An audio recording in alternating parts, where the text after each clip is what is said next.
Tamsoma Jyotirgamaya, lead us from the darkness to the light. Good afternoon to all my honorable guests, speakers, faculty member, and students who have joined us here today. Now, before starting off today's event, we would like to request all the deans and all the guests to come up on the stage for the lamp lighting.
Living in a time where artificial intelligence can write, analyze, predict, and even can create, machines are becoming faster, smarter, and more capable than ever before. But in the middle of this advancement, one question becomes more important than ever. What remains uniquely human? Good afternoon to all my honorable guests and speakers who have joined us here for today's Fireside Chat, the human touch in the age of AI. Something that is not just about the technology, it is also about the empathy in the digital world. It is about the leadership that balances intelligence with intuition. It is about ensuring that while algorithm evolves, our values do not fade. As AI reshapes industries, education, governance, and creativity, the real challenge is not whether machines can think, but whether it can continue to feel, connect, and lead with purpose. This conversation invites us to reflect on how we can embrace innovation without losing compassion, efficiency without losing ethics, and automation without losing authenticity. Because in the end, technology may transform the world, but it is the human touch that gives the meaning to it. A warm and heartful welcome. Before we dive into the depths of technology, I want to take a moment and speak directly to our distinguished guest. Dear ma'am, so please know how deeply we value your presence here today. We recognize that you travel the world sharing your insights, yet you have chosen to spend your afternoon here, investing in the minds of our students and the future of our institution. To have leaders of your caliber who are not just observing the future but actively architecting it. It is a rare gift for our community. We welcome you not just as experts but as mentors and partners in this journey of discovery. Your presence turns this room into a sanctuary of vision. Honoring our distinguished panelists, Mr. Christian Grou as the CEO and co-founder of Neutral Digital. Christian is a new panel.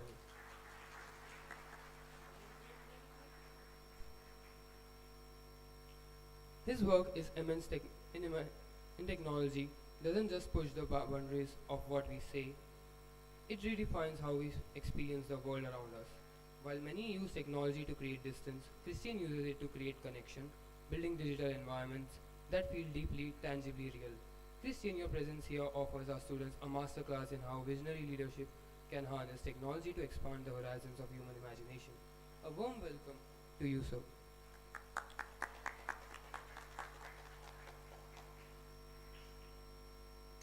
So we would like you to call you on the stage for our words.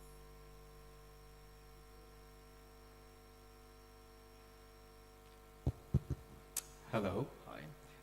Do you expect me to stand, or can I? Okay. Well, then, hello. Hello to my fellow colleagues and interlocutors. I'm really honored to be here today to see so many people. It's a real surprise. I wasn't expecting this to have like such a framework around it. So great to see that. Thank you for organizing it. I asked some of the organizers today what kind of faculties and schools there are within Bennett University, because I think whatever we do today and what we're going to be talking about is going to be about inspiring you, about giving you some kind of impulse and some kind of ideas of like how to follow some of your, let's say, intuitions, ideas, visions. Some of you might feel completely at home within your faculty, among your colleagues, but some of you might also feel that you're not quite at home. And that doesn't mean it's a mistake that you're there. It means that you potentially have a different view. And that is the beginning of something new. So for all of those who want to innovate, for all of those who want to do things differently, the beginning of it is to feel an ick, to feel something that isn't right, and try to follow that. If you feel it, you're on the right path.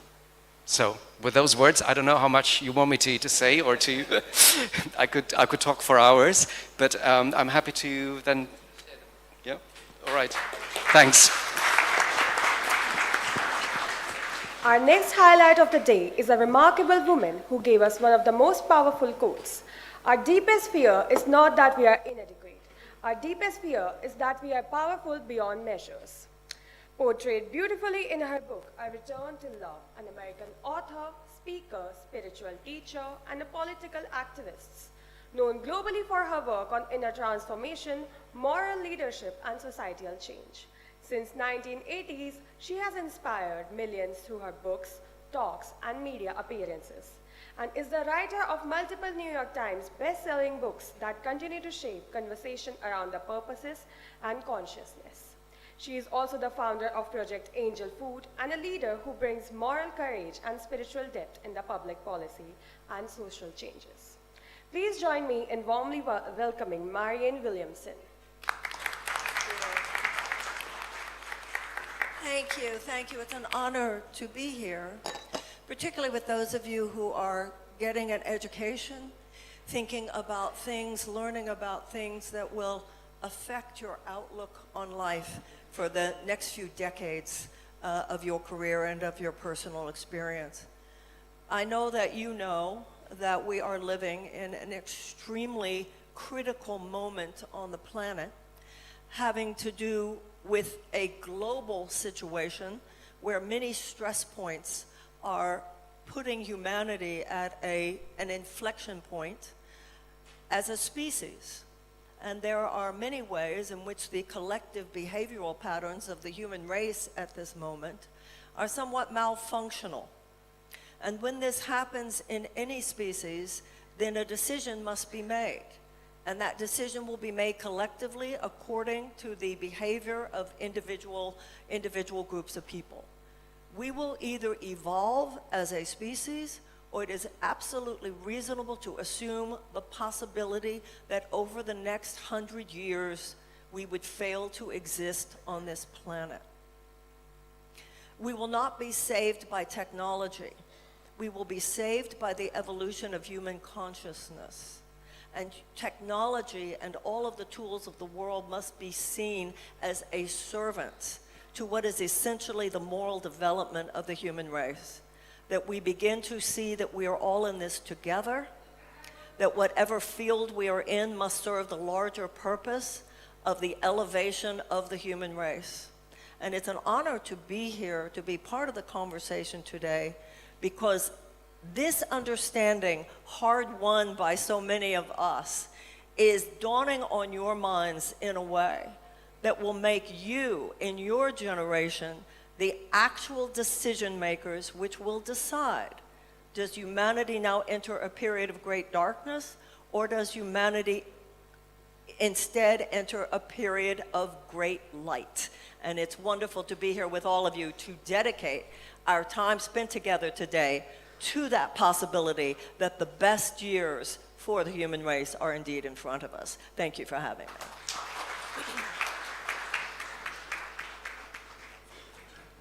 Thank you, ma'am.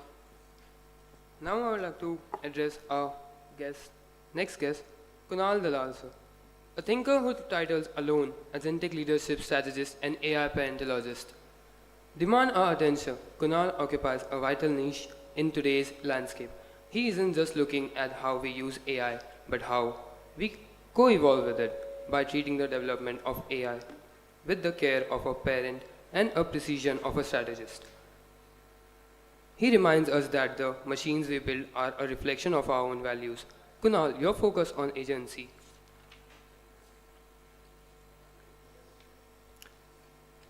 Kunal, sir, your ambition, uniquely human capacity for intentional ethics, choice, is exactly the compass for our future leaders need.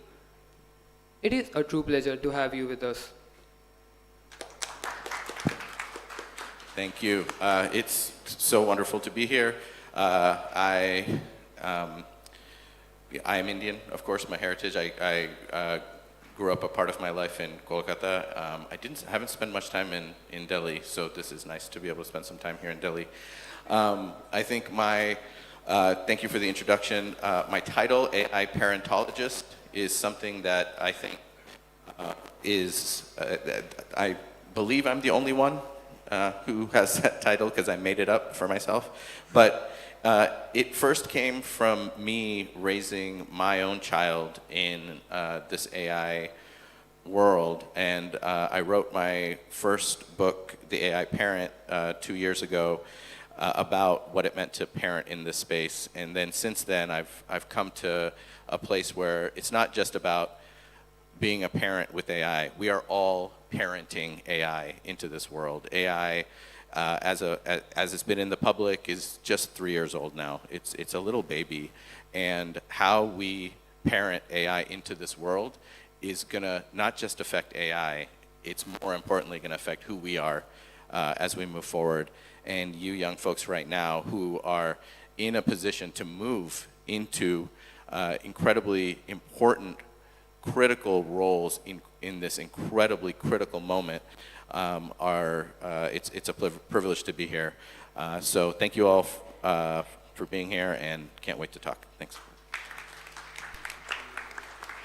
Now calling upon the man whose interests sit far beyond in the world of creativity. A man who sits in the highlight on Bennett University, whose passion lies in driving transformational changes. Calling on next up, we have the head, Center of Media and Technology, Deputy Dean of Times School of Media, Mr. Dheeraj Singh. Sir, we would like to hand it over to you. Thank you.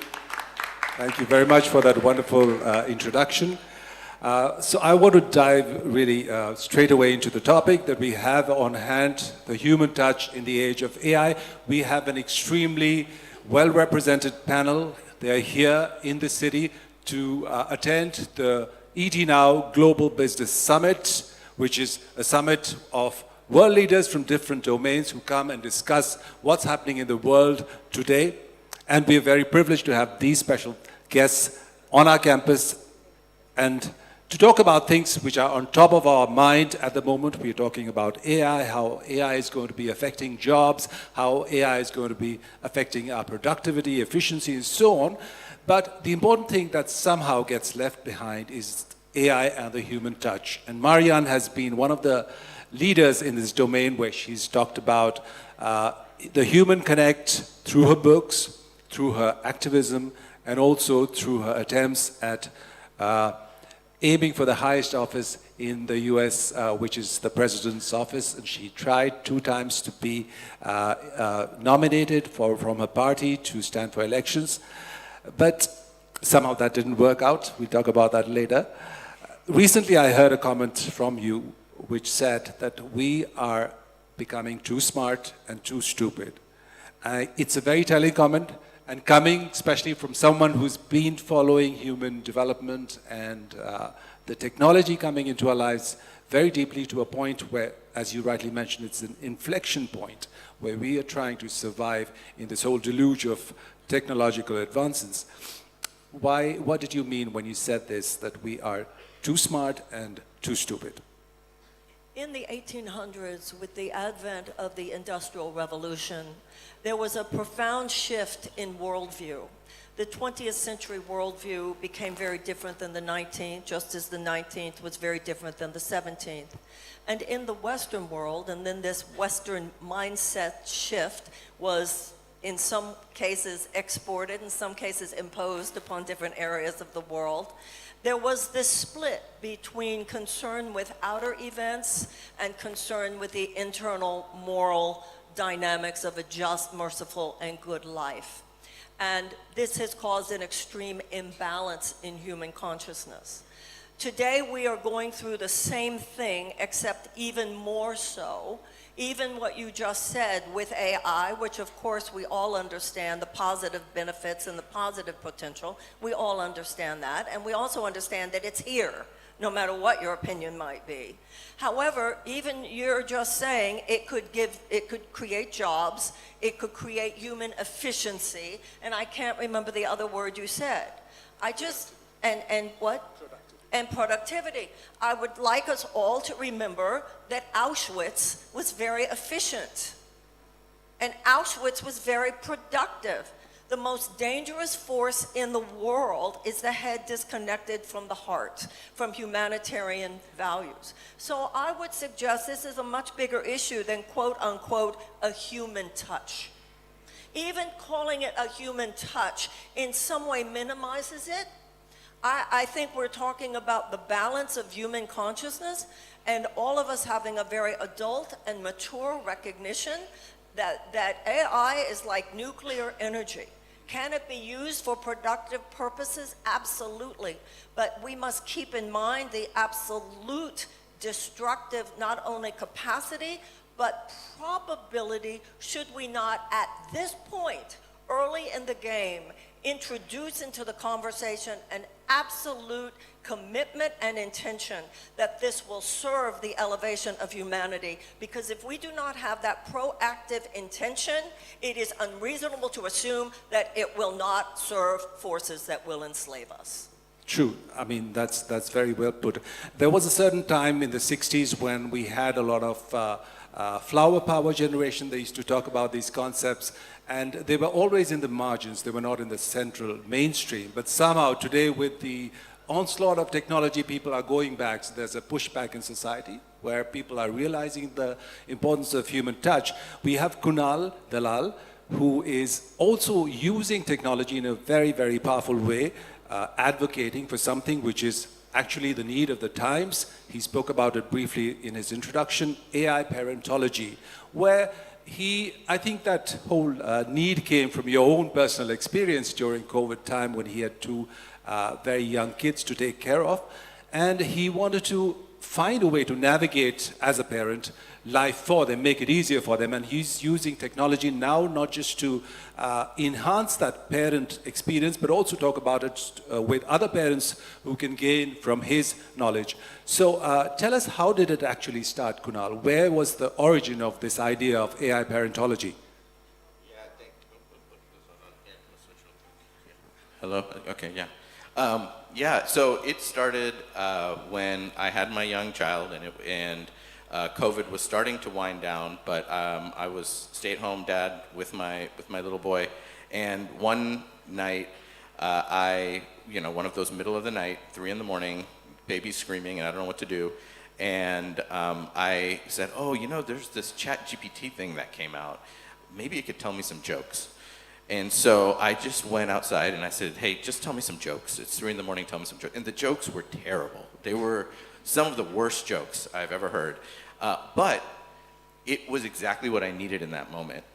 And and also it helped me realize that I'm not the worst joke teller. AI is a worse joke teller than me, so that's good. So at least that part of me is still going to stay. But what that did was it actually showed me that AI was not actually about AI.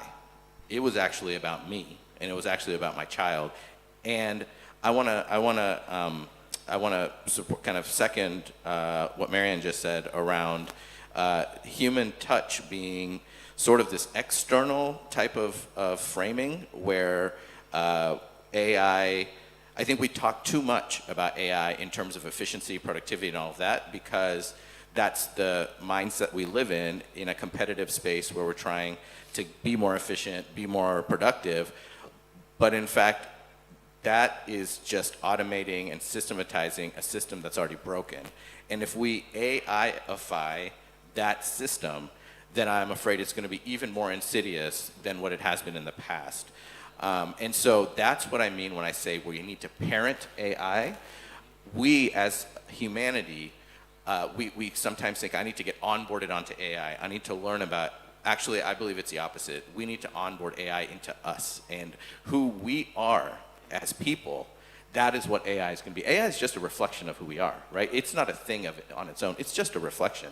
And right now, I think one of the most powerful things AI does is it unequivocally shows us our biases. It unequivocally shows us some of the more ugly parts of who we are, and it's being reflected back to us through these AI responses and some of these, especially some of the images and all of that. And that, to me, is our parenting moment as a globe, as a human community. We need to parent AI, and we need to parent it with the love, the joy, the care, the affection that we would want in our communities, not as a technological tool that sits separate from us that we need to learn how to use effectively. I think that's, sure, there's time for that, but to do it only that way, I think misses the moment.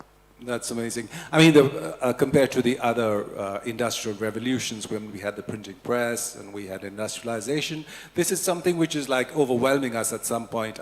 We do feel overwhelmed because it's so fast and it's so efficient, and we are just standing back and looking into it. But your point of it being a mirror of who we are, and we need to parent it. That's a very nice point. Christian is the founder CEO of Neutral Digital, which is a company which gives an immersive experience for brands to sort of look at new services and new products coming into the market. Also, it can be utilized in many different ways to make the viewer, the consumer experience richer than it was. As we were talking earlier, he said he was way ahead of time when he thought of this, and now he's been sort of a sort of evangelist for his company, trying to make people understand the benefits. You're using technology and AI in a positive way, and you're using it in a way that benefits humans, because the market is always going to be there, consumers are always going to be there. So what started this neutral digital journey for you, since you are a trained architect? And coming into visual communication is sort of seemingly a new venture. So how did you come into it? So I was saying before that I didn't feel quite right when I was studying. So I started studying architecture. My mom was an art teacher. Well, she is, but she doesn't profess anymore. And my father was an engineer. And it seems these two sides somehow found their way into me. And architecture seemed to be the best approach. You would have the engineering, but you also have the creativity, aesthetics, and artistry to it. And I always felt, in the right school, and in the wrong school, but with the right sort of like approach. And this is like how I came to it, because I was so in love as well with the new technologies, interactivity. The internet was just being born in the same way in which AI right now is really a toddler. And this is like how we started our work. It is about creating something that is a lot more three-dimensional. I strongly believe that the future of the internet as well is going to be, or is 3D. And very soon, also with AI, we're going to see a departure, let's say, from the two-dimensional way of representing information in every aspect possible. You know, be it education, be it commercial, be it cultural. So I strongly believe that this concept of becoming architects for the digital age is a very new, in a way in which you became a parentologist. So we're seeing that the new profession of being an architect for the digital age is here and is here to stay. We integrate AI in a lot of things that we do, and one of the projects that we work in is recreating an entire space for an airline in the Middle East. But it's about tracing as well the human experience. You were also touching on the subject of, like, well, how does technology actually retain the human touch? In many ways, you've seen thousands, 10,000s of websites. They all look the same, and this is like the interface that we're interacting with, or apps for that matter as well. This is the way that we interact, let's say, with this other level of intelligence, now AI or internet, in this connected way. And I strongly believe that in the future, it's going to be a lot more 3D. So our job here is to integrate what is personal about an experience when it comes to a spatial setup, equally as well to create an architecture of information and to integrate AI experiences into it. So these days with that particular airline, you can actually talk freely with an agent, and that agent will be able to book, rebook, cancel, etc. Stories can be told to anyone, anywhere, at any time. And Pretty much. that's talking about immersive technology and how you can be in the moment. You are surrounded all over. It's a view which is not just as in text or picture form in front of you in a screen, but all over, which is something which is a great thing. But now I want to open up the question, like when technology was in a device or when it was on a screen, it was still limited. But when we are arriving slowly to a moment where it's going to be all over immersive, you can hear sounds, you can see images all over, where do we stop? I mean, the human touch is going to be increasingly more and more lost. So how do we deal with a situation or a reality which is going to be immersive, it's going to be fast, and it's going to be so enticing that you're almost sucked into this metaverse? So any one of you can take this, please. Yeah, I'd love to take that, at least the first stab at that. I think the first piece is, I think we have conflated the digital world with our humanity so deeply over the last 20 to 30 years that we have an entire generation now who identify more with their online version of themselves than they do with their real life human, organic, biological version of themselves. That, I think, is that's a problem because of that failure to recognize. However, I think, there is this last 20, 30 years, we have been, I'll call it brainwashed, I'll use that term, to believe that our value is in that digital footprint we create, right? How many emails did I send out? How many agendas did I do? How many spreadsheets, yeah, right? All of these things. There's nothing human about any of that, right? These are just bits and bytes on servers. This is just, it's just Wi-Fi going through the atmosphere. There's nothing human about that. But an AI model is never going to be able to hold the hand of a child who just lost somebody, right? An AI model is never going to be able to sit with someone who's ill in silence in a room and feel like there's somebody there, right? AI models will never be able to do that. And so if we can remind ourselves that there is actually nothing intrinsically human about, no matter how intense our digital experience is, none of it's human, then I don't think we ask this question about where does humanity go. It's only that we've conflated these two things that we're asking this question. I don't think there's actually a question there necessarily. Maria? The problem we have is that AI is becoming very sophisticated at mimicking human concern. You say it could never care. There are people, as you well know, who live very lonely lives. That loneliness is exacerbated by the fact that they're on the screen so much that they're not developing the skills of human relationship, and the computer is telling them, I care about you. Just as there is in human psychology something called a sociopath, and sociopaths, they have an affect of genuine concern, so can the computer.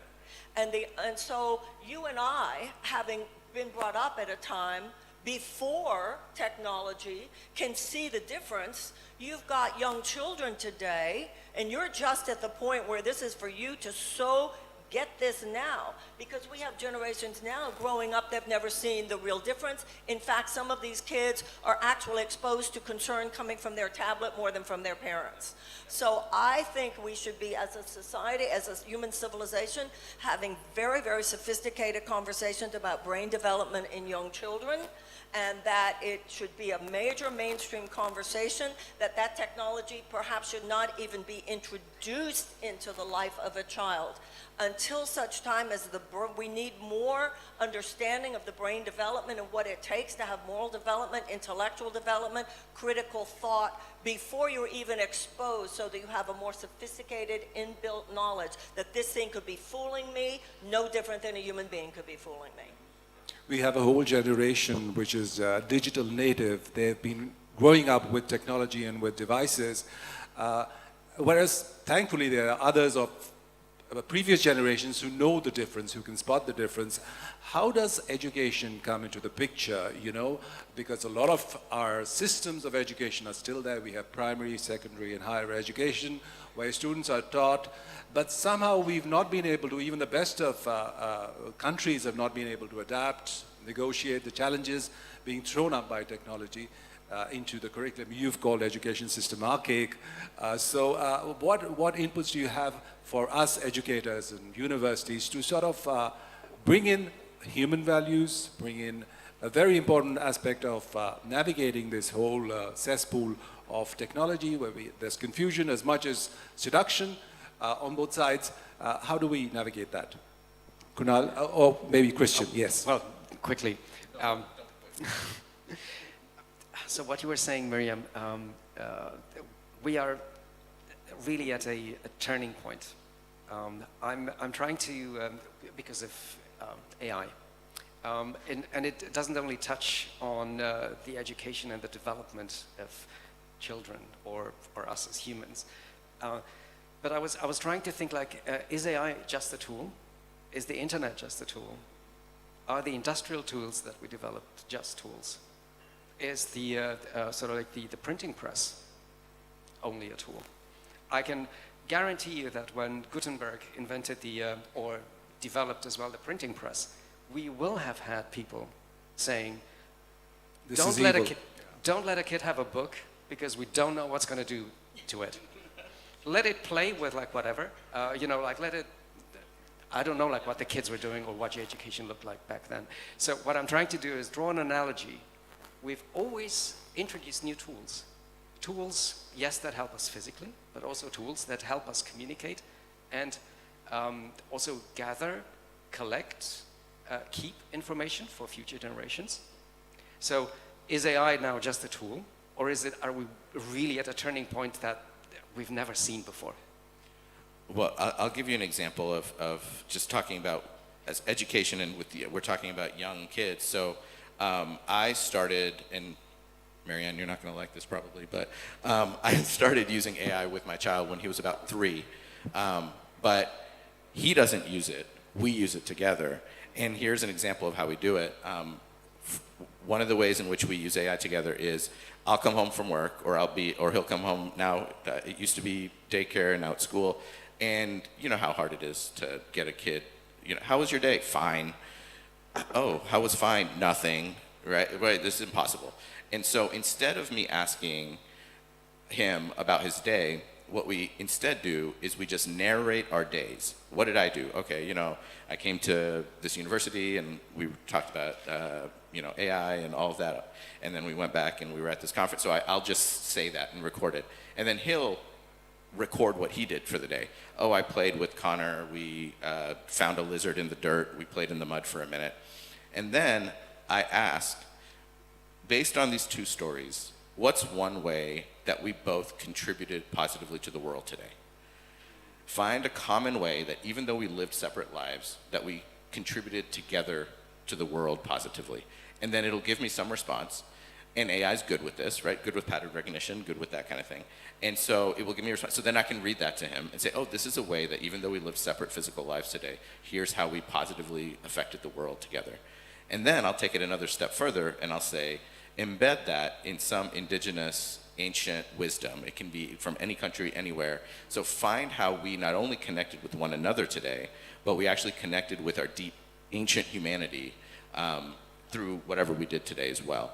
And so then it'll give me something and say, oh yeah, this tradition there. And so now we get to learn, right? And so what this is doing for me, this is not something I could do on my own if I don't just sit in front of a screen. Instead, we're just talking and we're looking at each other. And it matters less what AI tells us, and it matters more that we're sitting next to each other and having this conversation. And so we could do that many other different ways, right? Like we could draw, we could do whatever without AI. But I think here's a way in which my child now cannot actually really wrap his mind around AI being used for anything other than positive things. He can't really understand why AI could ever be used to diminish other people, because the only experience he has, he's 6 years old now, the only experience he has, the other day we were walking across the street and he says, Papi, the world is changing so fast. And I was like, dude, you're 5. Like, what do you mean the world is changing so fast? And he said, AI is getting so strong. And he understands that because we've been talking together with it, but he cannot really fathom the idea that it's going to be used as a way to separate people. He only understands it as a way to connect people. That's a wonderful example of positive reinforcement of the use of AI and technology. There is a meme there's a reel which we have seen where two very young kids are talking to each other. One is in the hospital and the other one has come to see him in the hospital. And he does not know how to respond to this person who's very clearly ailing, and he's using ChatGPT to find a sort of words of reassurance to reassure this person who's in the hospital. And it is a stark reminder of the digital native generation not knowing basic social skills which were given at a point. They need ChatGPT to tell them, or they use prompts to drive the conversation forward. How do we, as a human race, it's a problem which is there all over the world, how do we, as a human race, especially the older generations, find ways to positively reinforce the message that this is just a tool, you can utilize it, do not make it the center of your life where everything revolves around getting answers from this system or this tool. How do we reinforce the fact that it's a tool which you can use and which has immense dangerous possibilities and which you should not go into? So how do we do that, Marianne? Well, we knew even before the advent of this AI revolution, we knew from social media and the behavior of big tech, the addictive qualities, how manipulation was built into the system, how all of us, no matter how old we are, recognize our own addiction to our tablets sometimes, how we're being manipulated, and so forth. So AI actually takes that and it's on steroids. I think what Kunal said was extremely important, because it could be argued, you're right, it's there. Kids are going to see it. You can protect your children from certain things at home, but they're going to be at Sally's house or at David's house, right? But to really foster the conversation, to make sure that the mother's conversation, the father's conversation, the whole idea that at least if your children, it's like my parents used to say to me, if you're going to drink wine, when I was growing older, do it in the house with us, with your father, right? I think what Kunal did was extremely important, but somehow, even if it's with the children, and I think that the women of the world, We must stand up. This is a place where a woman's voice must be extremely important and not allow our voice to be overshadowed by the huge technological, political, and economic forces of technology or politics or economics or anything else. I want to talk about my 4-year-old, and I insist that we're going to talk about my 4-year-old, and that conversation will not be peripheralized. So it cannot be a change from the top. It's a change in our consciousness as we understand that and say in an unabashed way, but absolutely insist on the conversation of how this is affecting the child of children before 10. Because if you don't get to these children in any area before the age of 10, then this world is going to be in a big problem. So whether it has to do with your child not having it or having it with you in the ways that you said, that has to be the mainstream conversation that all of us are committed to. Absolutely, that's a wonderful suggestion. Since you mentioned tech companies, there is a sort of a huge advantage that they have, how tech jobs are proposed into the market. Everyone wants to enter tech, everyone wants to go in for tech education. Somewhere down the line, humanities and the other aspect of other side of education is diminished, marginalized. How do we bring that awareness that tech companies are making money through this entire over-exaggerated feeling that tech is the answer to everything that the world is facing today? How do we bring about that conversation, add it into the mainstream conversation, add it into the media, add it into all aspects? You said women are important because they are the primary caregivers in homes, and still they need to make this conversation relevant to our generation. But how do we make people understand that tech is this balloon effect, which is not perhaps as important as they make it out to be? Well, I think that's where AI is actually going to help us unexpectedly. I think what has been surprising to me is how quickly I became a fan of AI taking over all the digital world. I was not a fan of it before, and then as I started to realize that the more we realize that sitting in front of a computer screen and babysitting computer processes takes us away from being organic, biological, caring human beings, the more we can remember that, and the more we can say, you know what, AI could just do that, and I don't need to sit in front of a computer and do this. I work in education, of course, and we have a lot of English teachers who are worried that, the students aren't writing anymore. Well, what is writing these days? It's staring at a screen and moving your fingertips in tiny little 1-2 millimeter motions. Is that writing? Like, is that thinking? And so to me, I think we have an incredible opportunity now with AI to actually, AI can do the digital things, frankly, better than we can. And because of that, well, why don't we just let it do it, right? Again, we have to onboard it and parent it correctly, right? But if we, and that's our decision, right? If we allow the big tech companies that currently own sort of this, oligopoly of like just 5 companies basically owning all of our digital tools, if we continue in that model, then we're probably going to find an accelerated version of social media in that kind of world. But if we divorce ourselves from that model and start thinking about what does it mean to be digital sovereigns? What does it mean to have our sovereign AI? What does it mean to have small language models that we can have access to offline, locally, that we own our own data, no one else sees it? That changes the entire architecture of what the digital world is. We've spent the last 30 years with this software as a service world, this cloud-based model that we think now is permanent, but it is not. It's brand new. We don't have to live in that world. The AI companies, OpenAI, Anthropic, all of them, it is in their deep vested interest that that model continues, but it is not in our interest that that model continues. So I think that's the opportunity, and that's what I'll offer you all, is that's the opportunity that we have here. Christian, you mentioned why you chose architecture, because it had a combination of science and art. Art especially has been thanks to the AI digital revolution. You have NFTs now. Art is being made by artists using technology. architecture has been hugely benefited. What was made with hand and pencil and paper is now entirely a 3D model comes up in front of you, and you look at that and think of spaces or utilizing spaces. How has that journey been? How do you think technology has benefited people who are practitioners of art and architecture? And what is the way forward? Are there any learnings? How much can we use? And where do we gatekeep? I'm really torn, I have to say. With any new really revolutionary tool, there comes a great danger that people will abuse it. Yes, we can be very positive and be very hopeful that the human race will embrace it in a more positive way than a negative one. But new tools, yes, help, but equally they also destroy.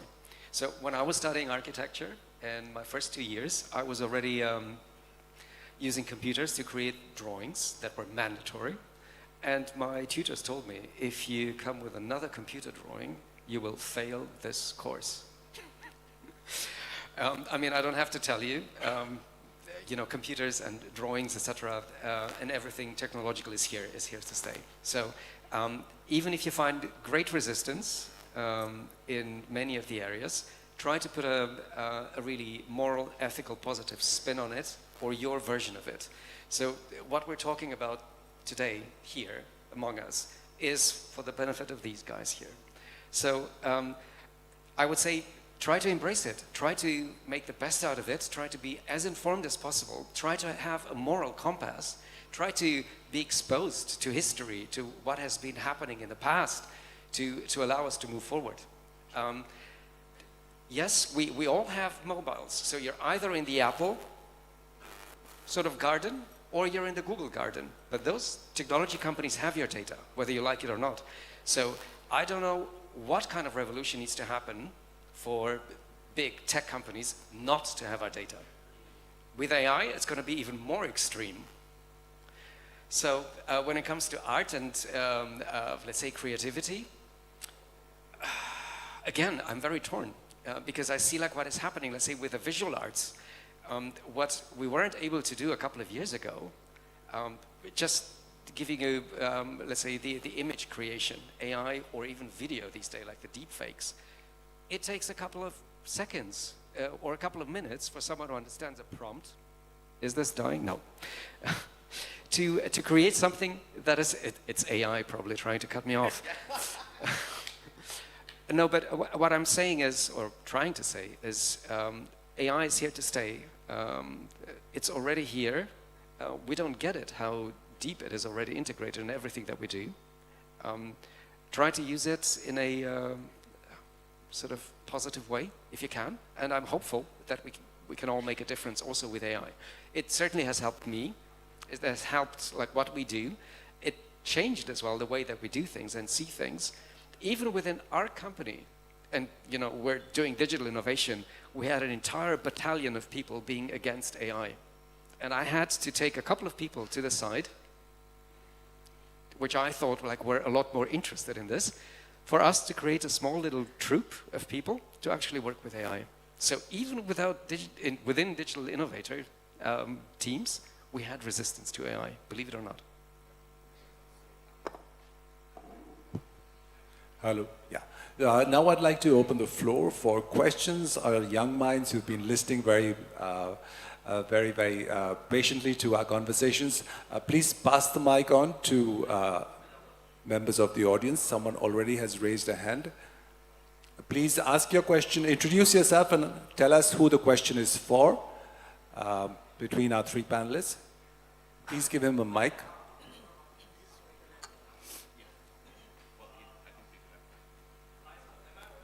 Yes, you are. Okay.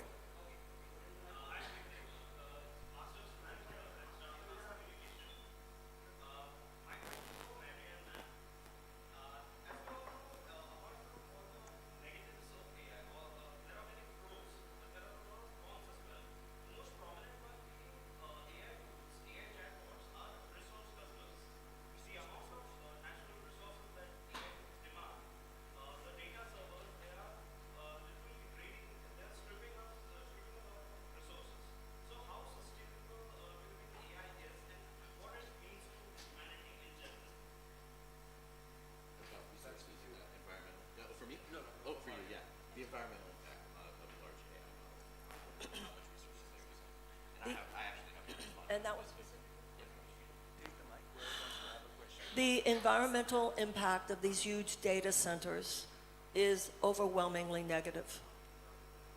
And we know this. And this is an example of where humanity is already insane. This is not news. Remember, it was Gandhi who said, the problem with the world is that humanity is not in its right mind. This is an example of where we are today. Everybody knows the environmental impact of these data centers is overwhelmingly negative. I know, only speaking in my country, it's like we're no longer, if this were 25 years ago, and people were saying, you know, the overwhelming environmental impact of these data centers is negative, there would at least be a conversation about that.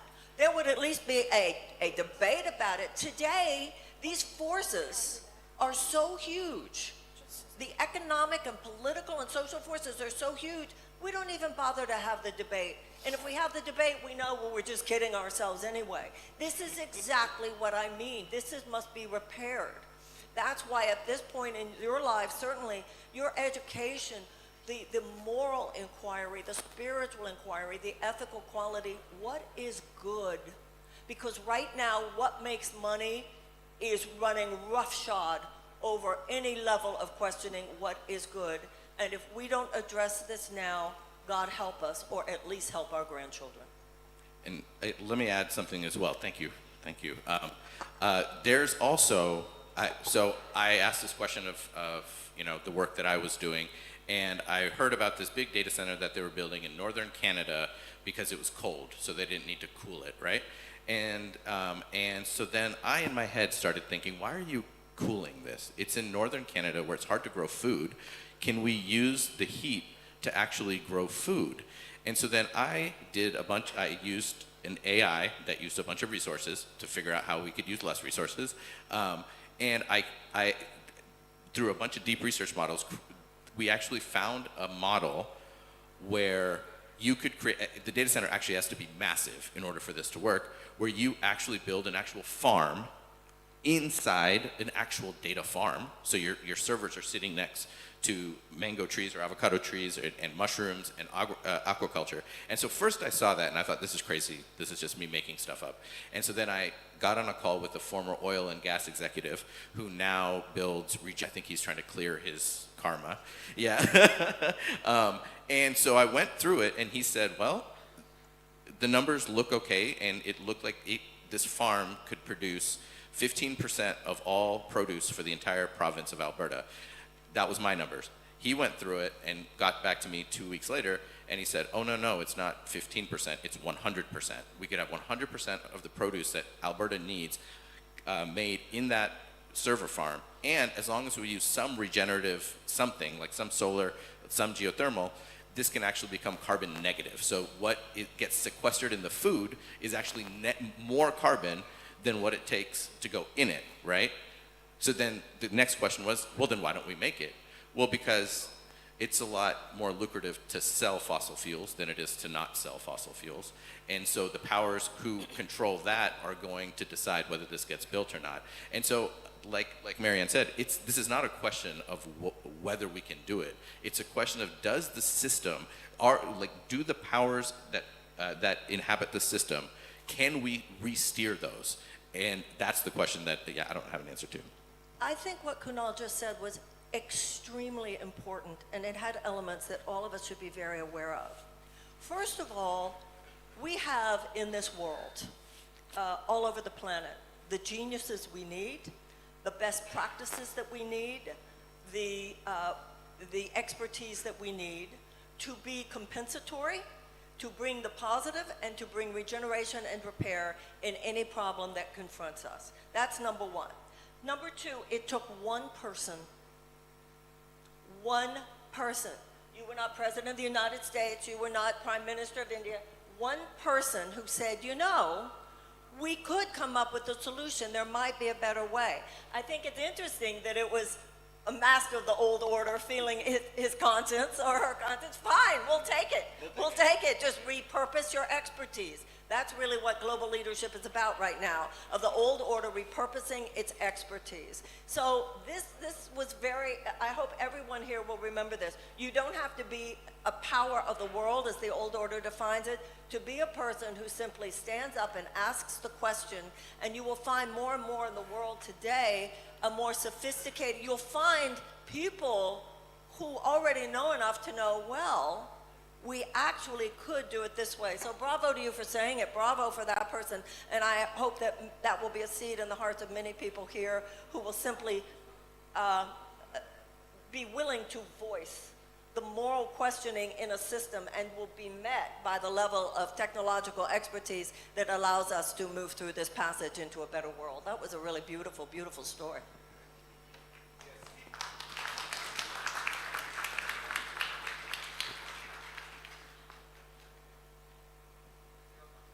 Hello, sir. Good afternoon.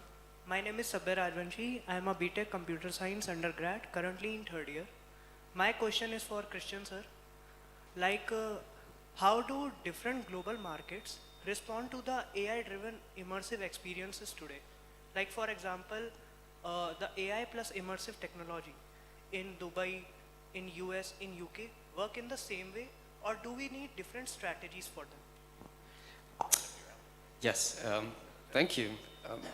We're seeing a big rift, a big divide, I have to say, and that is like purely down to the personal and cultural backgrounds of people and the target audience, so to speak. We are seeing, because of social media, a kind of level understanding of certain design or aesthetic qualities, but there are very distinct differences in geographical and cultural regions. So it also depends very much on the availability of technology. Like, for instance, in the States, a lot more people can afford, let's say, goggles, headsets, Apple devices, for instance. But in other areas, you don't have the availability of these this hardware pieces. So for us, it's about understanding the target audience, understanding as well the regional differences, when it comes to cultural, but also aesthetics, and then the availability of the hardware, and then devise a solution that would fit that. The examples would be, we have the high-end, full, as we call them, full-fat VR experiences. You need a very powerful game machine with a very powerful graphics card, etc. And that's like very expensive. So for some other clients, they say like, well, no, we want actually, we don't want the pinnacle of like that as possible. So we crystallize the entire experience, create another type of immersiveness with a different technology so that you can experience it on mobile phones. So yes, we have a lot of differences, but it's about understanding as well your target audience. And if you're lucky enough to have traveled and experienced different cultures, have lived there, you start seeing, understanding as well the differences. And it's very important to have multinational teams. We are a globalized team as well, and that helps us tremendously as well in understanding the small little cultural differences.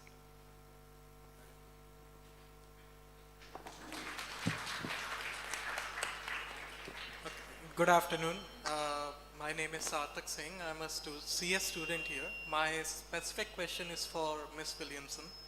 Ma'am, I really love the way you speak. It's really great. Now, let me get to the question. Okay, let me get to the question. I am actually going through your book, A Return to Love. And what actually prompted me to read that book is one of the quotes from it. Our deepest fear is not that we are inadequate, but that we are strong beyond measures. Now, ma'am, as a student, I'm only developing my language, my knowledge, sorry.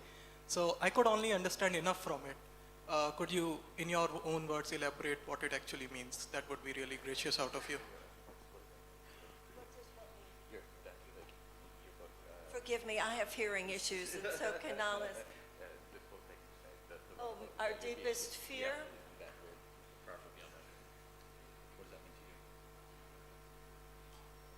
Given the pressures, given the stress points that confront all of us on the world today, in the world today, the hope for humanity is that we evolve in our human character. we have been stunted. We have been infantilized. Our spiritual and personal development has not kept pace with our technological and economic advancement. And so what that paragraph means to me today is even more than it meant to me when I wrote it. Because when I wrote it, I was saying we should give ourselves permission to self-actualize. And I was particularly speaking as a woman who has experienced, as so many women have, all the pressures and suppressants that would keep us from truly soaring in a way that is authentic to us. Today, the paragraph means to me even more, because the sustainability and the survivability of life on this earth depends on our becoming all that we can be. It depends on all voices at the table. It depends on the genius that is inherent in all of us, in all people, all ethnicities, all geographical locations, all races. Do you have a good idea? Do you have an idea? What's your idea? What's your idea? What's your idea? All of us, I have a better chance of surviving. My grandchildren have a better chance of surviving these times if you survive these times. If you have lived in a world of win-lose, only a world of win-win, only a world of I want to support you in actualizing, you in actualizing, you in actualizing, affords us the possibility that all of us will have the chance not only to actualize but even to survive. So in a way, that paragraph means more to me than ever.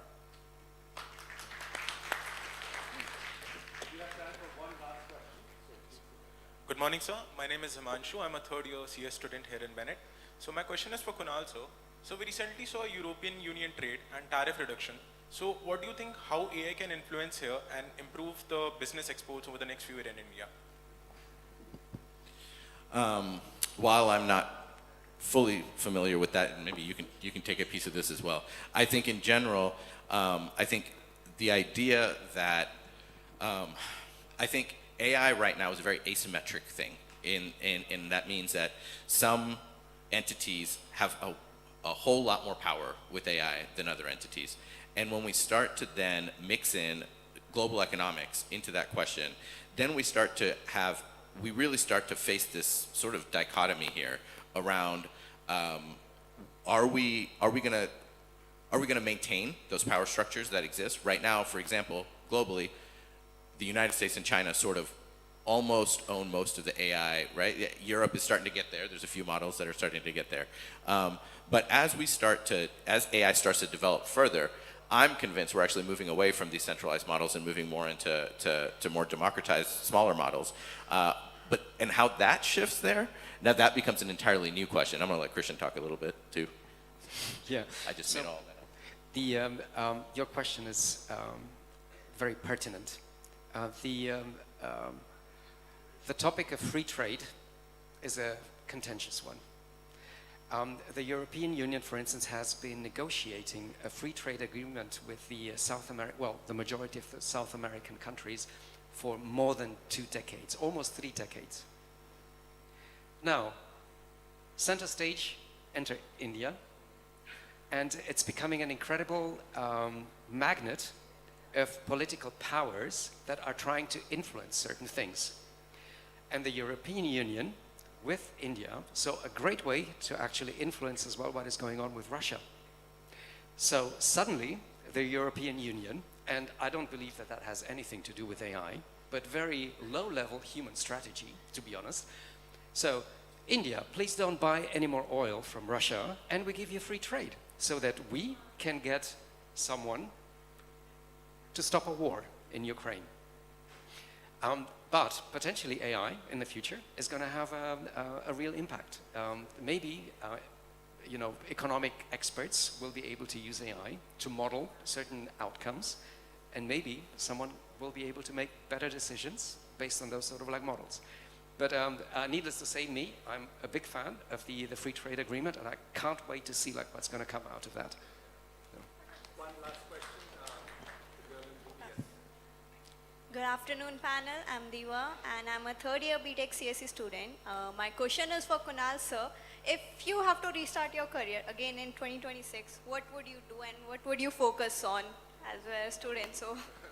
So if I could refocus my career, if I started all over again, right? So this is a great question. I can see who that question is for. Yes, good question. I think if I were to start today with the knowledge I have, now so this is an important thing to know. Marianne brought it up that we, like I'm old enough to have lived in a world where not only did we not have AI, but we didn't have computers, we didn't have any of that, right?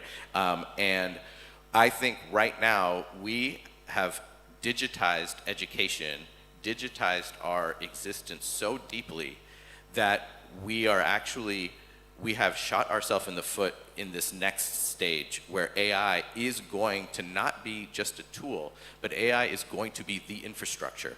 And if it is the infrastructure and we become the orchestrators and architects and the sort of the conductors of that infrastructure, then the question becomes, how do we become the most human versions of ourselves that we can possibly be?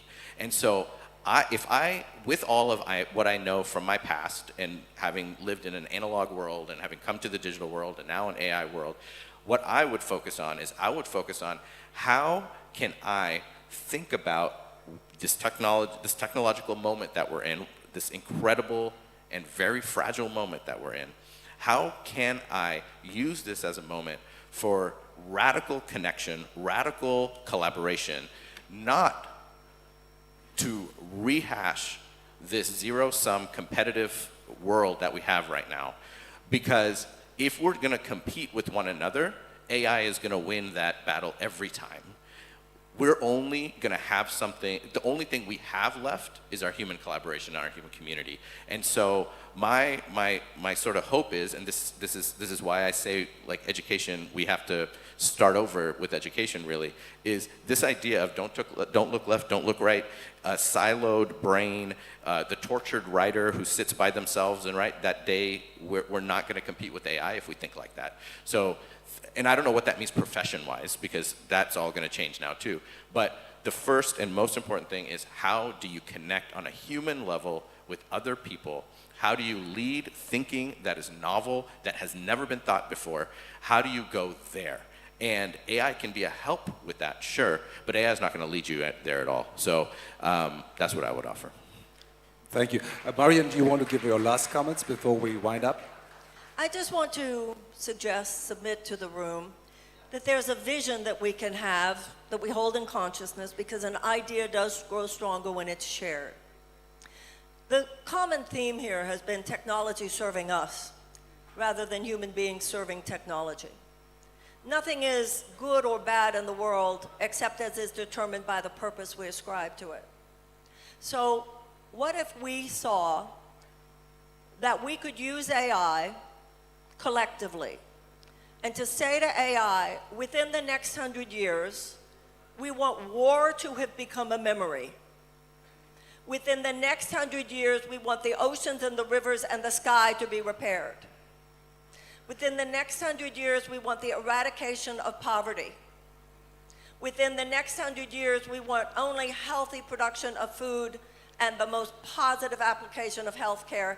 AI, tell us what our best possibilities are for making it happen. Let's put AI to work on our behalf. Excellent. So the test of any panel is the kind of, and the number of questions that come up, and in that we've not been disappointed. We had some excellent questions from the students of Bennett University, and I'd like to thank our wonderful panel for a scintillating conversation on a topic that's on the top of our minds all the time, especially when we are talking and listening about AI in our lives. Thank you, Marianne, Kunal, and Christian, for making time and coming to Bennett University and addressing our students. A big round of applause for them.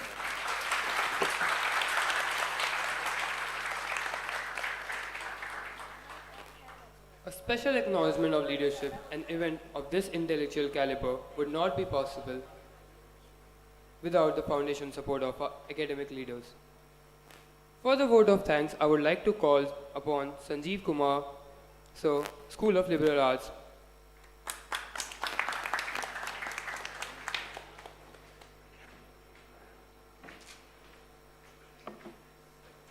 Wow, what an enriching discussion on AI. So I have prepared a text because it's, the debate is still going on, and it's very hard to process all that that has got discussed, in one go. But I was quite touched by the topic of this fireside chat, human touch in the age of AI. How many of you have heard of Jill Taylor? She's a neuroanatomist at MIT. She lost her right brain, and she stopped getting the feedback from her skin. And then she started to feel connected with everything.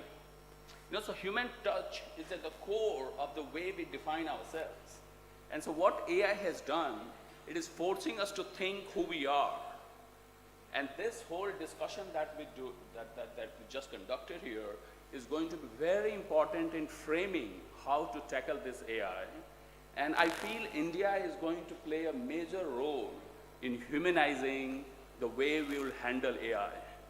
Okay, so I would love to thank you, our Chancellor Sir and Vice Chancellor Sir, for putting this panel together. You have to be very creative in order to put these three dots. One, the intergenerational wisdom that we got from Marianne was just amazing. The kind of call that we need to make to humanize AI is the need of the hour. And one thing that I was struggling with, because I also do work on AI, economics of AI, is how to frame the challenge that we are facing to come in terms with the fear that AI is engendering. And I think Kunal has done an amazing work by talking about this parenting. If we start to feel that we are parenting AI, many of the ethical and moral concerns that we have will go away. Because evolutionarily, we are wired to think about once you feel that you are a parent, you are going to bring all your moral and ethical concern into what you are doing. So this idea that how can we be so that AI will work for us rather than we being exploited by AI is embedded in that framing, parenting.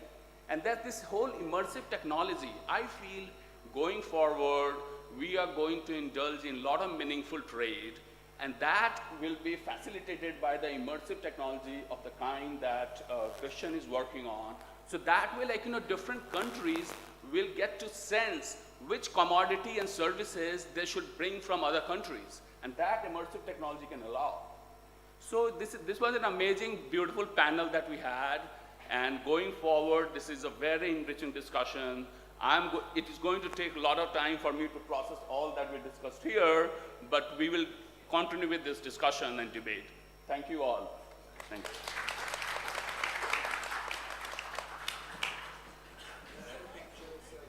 Your patience and curiosity. Vote of thanks. Now we would like to call upon VC Sir for a vote of thanks.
Your patience and curiosity are what made the learning about AI exciting.